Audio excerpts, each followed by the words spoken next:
মাননীয় প্রধান উপদেষ্টা আপনার দৃষ্টি আকর্ষণ করতে চাই জনগণের পক্ষ থেকে। জনগণ বলা শুরু করেছে যে কোর্টে কোনোদিন খালেদা যে বিচার পায়, যে আদালতে কোনোদিন আমার বিএনপির লক্ষ লক্ষ লোক যারা হাঁটু পানিতে দাঁড়িয়ে রাত কাটিয়েছে, যারা কবরস্থানের জঙ্গলে থেকে পুলিশ থেকে রক্ষা পেয়েছে, তাদের বক্তব্য স্পষ্ট।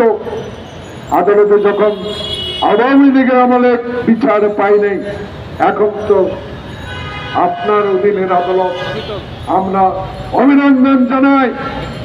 সে আদালত আজকে প্রশ্ন করেছে ওবায়দুল কাদের কি করে পার হলো, কোথায় হারুন মেহেদী,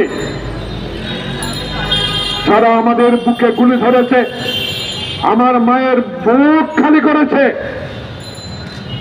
মানুষ আপনার কাছে মাননীয় প্রধান উপদেষ্টা এবং স্বরাষ্ট্র মন্ত্রণালয়ের মাননীয় উপদেষ্টা, আপনার একজন সৎ ব্যক্তিত্ব আপনার কাছে জানতে চায়।